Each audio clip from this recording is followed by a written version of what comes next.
एक हॉस्पिटल को दिखाते हुए मूवी स्टार्ट होती है जहाँ पर एक फादर आते हैं जिनका नाम सेंगू होता है। हॉस्पिटल में फादर की ड्यूटी ये होती है कि उन्होंने हर उस पेशेंट को चेक करना होता है जिसकी हालत सीरियस हो। हमें एक पेशेंट दिखाया जाता है जिसकी हालत काफी खराब होती है और वो फादर और नर्स को अपनी लाइफ की स्टोरी बता रहा होता है। वो पेशेंट फादर से रिक्वेस्ट करते हुए कहता है कि काइंडली आप मुझे फ्लूट बजाकर तो सुना दें, लेकिन जब तक फादर फ्लूट लेकर वापिस आते हैं वो पेशेंट दर्द की वजह से अपना दम तोड़ देता है और मारा जाता है। इसके बाद फादर एक चार्टर हाउस में जाते हैं जहाँ एक खतरनाक किस्म की वायरस के ट्रीटमेंट के लिए टेस्ट कंडक्ट किए जाते हैं और फादर के यहाँ आने का मकसद ये था क्योंकि फादर सेंगू भी इन एक्सपेरिमेंट्स का पार्ट बनना चाहते थे, क्योंकि फादर दिल के अच्छे थे और लोगों के साथ सिंपैथी करते थे और इसीलिए उन्हें डिजर्विंग लोगों की हेल्प करना अच्छा लगता था। वहाँ का सीनियर फादर को वार्न करते हुए कहता है कि इस एक्सपेरिमेंट के दौरान आपकी जान भी जा सकती है, लेकिन अपनी जान की परवाह किए बगैर फादर इस बात पर एग्री हो जाते हैं। इस एक्सपेरिमेंट में फादर के अंदर वो एक खतरनाक किस्म का वायरस इंजेक्ट किया जाता है और इस वायरस के ट्रीटमेंट के लिए फादर के अंदर रिकवर पेशेंट का ब्लड ट्रांसफर किया जाता है, लेकिन बदकिस्मती से ये एक्सपेरिमेंट फेल हो जाता है और 1 मंथ के लिए फादर को वही यानी चार्टर हाउस में रखा जाता है। और कुछ दिन गुजर जाने के बाद फादर की बॉडी पर उस वायरस के सिम्टम्स यानी ब्लिस्टर्स आने लगते हैं और जिस फ्लूट को वो बजाते थे वो फिर से उस फ्लूट को बजाते हैं और अचानक उनके मुंह से खून आने लगता है, जिसकी वजह से वो फ्लूट टूट जाता है। फिर सारे डॉक्टर्स फादर के अंदर ब्लड ट्रांसफर करते हैं। ब्लड ट्रांसफर होने के फौरन बाद एक ऐसी फास्ट रिकवरी होती है कि जिसमें फादर ठीक हो जाते हैं। और अजीब बात तो ये थी कि वो 100 लोगों में से एक थे जो ठीक हुए थे। इस इंसिडेंट के बाद सब लोग उन्हें जीनियस और लकी समझने लगे थे और उनकी रिस्पेक्ट पहले से कई ज्यादा बढ़ गई थी। फादर सेंगो अपने सीनियर फादर से मिलते हैं जो कि ब्लाइंड थे। फिर फादर एक बच्चे की बर्थडे में जाते हैं और वहाँ पर सेलिब्रेशन करके उस बच्चे को खुश करते हैं क्योंकि उस बच्चे को ब्रेन कैंसर था। तभी अचानक से वहाँ पर एक लेडी आ जाती है जो कि काफी घबराई हुई होती है। वो कहती है कि फादर मेरा बेटा बहुत बीमार है, प्लीज हेल्प कीजिए और मेरे साथ चलिए। उस लेडी के घर में पहुंचकर फादर को पता चलता है कि वो पेशेंट कोई और नहीं बल्कि वो फादर के बचपन का फ्रेंड था। फादर के फ्रेंड का नाम कैंगवू होता है और वहीं पर कैंगवू की वाइफ थी जिसका नाम ताइजू होता है। कैंगवू की मदर फादर को डिनर पर इनवाइट करती है और वहाँ पर हम नोटिस करते हैं कि फादर कैंगवू की वाइफ ताइजू में इंटरेस्टेड होते जा रहे हैं। कैंगवू जो कि अब काफी हद तक बेटर हो गया था और अब वो घर भी आ चुका था और घर में 3 लोग कैंगवू को मिलने आते हैं, जिनमें एक कपल था और दूसरा एक पुलिस ऑफिसर। और वो लोग वहीं पर फादर से भी मिल लेते हैं। वो लोग एक डाइस गेम खेल रहे होते हैं कि तभी हम देखते हैं कि कैंगवू अपनी वाइफ ताइजू के साथ सबके सामने मिसबिहेव करता है, जिससे ताइजू काफी हर्ट होती है। फिर हम देखते हैं कि फादर घर पर आ गए हैं, लेकिन उन्हें अजीब सी फीलिंग्स आ रही थी और यहाँ पर हमें ये देखने को मिलता है कि फादर के ब्लड सेल्स कन्वर्ट हो रहे हैं। फादर बेहोश हो जाते हैं और अगली सुबह वो एक वेम्पायर बन के जागते हैं। अब यहाँ पर सवाल ये उठता है कि फादर वेम्पायर कैसे बन गए। असल में उस फेल एक्सपेरिमेंट ने फादर के ऊपर काफी बुरा असर डाला और वायरस की क्योर के लिए जो ब्लड फादर के अंदर ट्रांसफर किया गया था उसने फादर के ऊपर बहुत ही बुरा असर डाला और उसका बैड रिजल्ट ये निकला कि फादर वेम्पायर बन गए। फिर फादर एक पेशेंट को चेक करने जाते हैं और उस लड़की का बहता खून देखकर फादर के अंदर का वेम्पायर एक्टिव हो जाता है। पहले पहले तो वो खुद को कंट्रोल कर रहे थे, लेकिन बाद में वो खुद पर कंट्रोल नहीं पा रहे थे और अपनी नीड को पूरा करने के लिए वो काफी बेचैन हो गए थे। और यहाँ पर ये बात रिवील होती है कि उस वायरस के सिम्टम्स यानी वो ब्लिस्टर्स फादर के फेस पर से तभी जाएंगे जब वो खून पिएंगे, यानी अगर फादर को ब्लड ना मिला तो वो ब्लिस्टर्स फिर से आ जाएंगे। अब क्योंकि फादर वेम्पायर थे तो उनके पास अब पहले से कई ज्यादा पावर थी। वो बिल्डिंग से जंप भी कर लेते थे, लेकिन उन्हें फिर भी कुछ भी नहीं होता था। ताइजू को नींद में चलने की आदत होती है और वो चलते चलते उस स्ट्रीट में आ जाती है जहाँ पर फादर थे। फिर हम देखते हैं कि फादर अपने खून की प्यास बुझाने के लिए ब्लड को स्टोर करने लगते हैं ताकि उनके ऊपर मर्डर का इल्जाम न आए। फादर कैंगवू के घर जाते हैं और वहाँ पर ताइजू और फादर को एक दूसरे से प्यार हो जाता है। ताइजू अपनी मदर इन लॉ से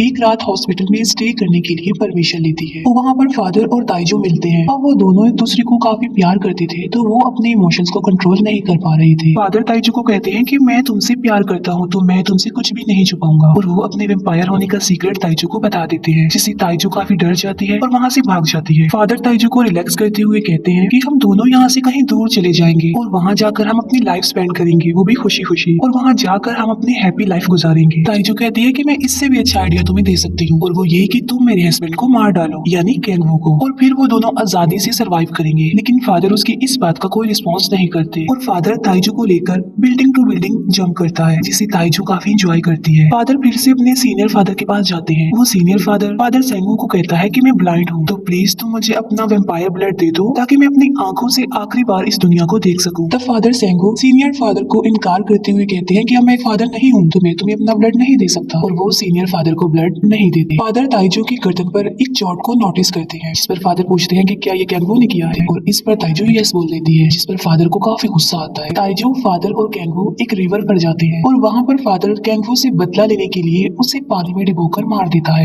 जिससे ताइजू इंजर्ड हो जाती है। फादर ताइजू को भी पानी में फेंक देता है और खुद वहाँ से भाग जाता है, और वो ऐसा इसलिए करता है ताकि पुलिस को ये लगे कि ये एक एक्सीडेंट है, ना कि एक मर्डर। फिर फादर सेंगू चार्टर हाउस आते हैं और वहाँ पर फिर से उन्हें अपने सीनियर फादर मिलते हैं, और वहाँ पर सीनियर फादर फिर से फादर से रिक्वेस्ट करते हैं कि प्लीज तो मुझे अपना वेम्पायर ब्लड दे दो ना, ताकि मैं भी इस दुनिया को देख लूं। तब फादर सेंगू सीनियर फादर को कहते हैं कि मैं आपको अपना वेम्पायर ब्लड तो दे देता हूँ, लेकिन उसके बदले में आपको मेरे लिए प्रे करनी होगी। और वो सीनियर फादर ऐसा ही करते हैं और फादर सेंगू के लिए प्रे करते हैं। लेकिन तभी फादर सेंगू की बॉडी पर उस वायरस के सिम्टम्स यानी ब्लिस्टर्स आने लगते हैं और उनका वेम्पायर फिर से जाग जाता है, और अपनी इस नीड को पूरी करने के लिए वो फादर को ही मार डालते हैं। कैंगवू की डेथ को लेकर पुलिस इन्वेस्टिगेशन चल रही होती है, और कैंगवू की मदर अपने बेटे के दुख में पैरालाइज्ड हो गई थी। कैंगवू की मदर का शक फादर पर ही था कि उसी ने ही उनके बेटे को मारा है। ताइजू और फादर साथ होते हैं, तब वहाँ पर कैंगवू की सॉल आकर उन्हें डराती है। शराब के नशे में ताइजू के मुंह से गलती से ये निकल जाता है कि आज तक उसके हस्बैंड यानी कैंगवू ने उस पर कभी भी हाथ नहीं उठाया, बल्कि उसने झूठ बोला था कि उसके हस्बैंड का सलूक उसके साथ अच्छा नहीं है। इस बात पर फादर को काफी दुख होता है, क्योंकि उन्होंने एक बेकसूर इंसान को मार डाला था, और इस वजह से फादर ताइजू पर गुस्सा करते हैं। ताइजू को काफी एम्बेरसमेंट होती है और वो फादर को कहती है कि तुम मुझे मार डालो, और फादर ऐसा ही करते हैं। वो उसका गला घोटकर उसे जान से मार डालते हैं और बाद में ताइजू की बॉडी से खून पीते हैं। फादर खुद को काफी अकेला महसूस कर रहे थे, और तब वो डिसाइड करते हैं कि वो ताइजू को भी एक वेम्पायर बना देंगे, और ये सोचकर वो ताइजू को अपना वेम्पायर ब्लड पिलाने लगते हैं। तब ताइजू अपनी आंखें खोलती है और अब वो एक वेम्पायर होती है। कैंगवू की मदर सामने से ये सब कुछ देख रही होती है। ताइजू जो कि एक खतरनाक किस्म की वेम्पायर बनी थी, तो वो सबको मारने लगती है और लोगों का खून पीकर वो काफी इंजॉय भी करती है। ये बात फादर को पसंद नहीं आती कि ताइजू सबको मार रही है, क्योंकि वो लोगों को तभी मारते थे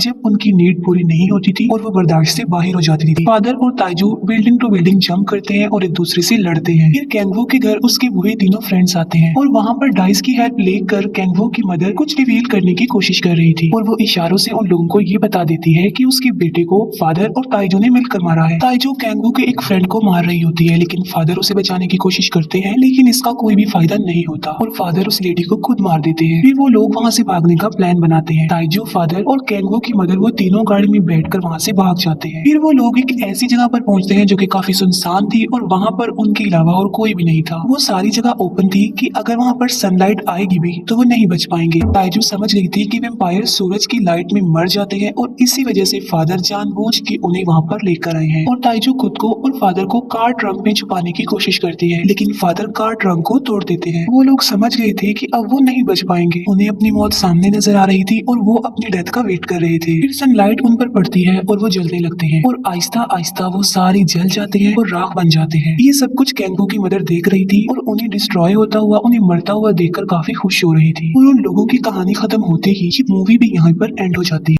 चैनल को सब्सक्राइब करो पहले, हाँ जल्दी करो। मुझे पता है कि आप लोग नहीं करते, वीडियो देखते हो लेकिन सब्सक्राइब नहीं करते। ये लाल कलर का बटन नहीं से दबाओ, जल्दी दबाओ, जल्दी दबाओ, फिर मैं शुरू करूँ। दबा दो जल्दी, दबा दिया, घंटी भी दबा देना, ठीक है।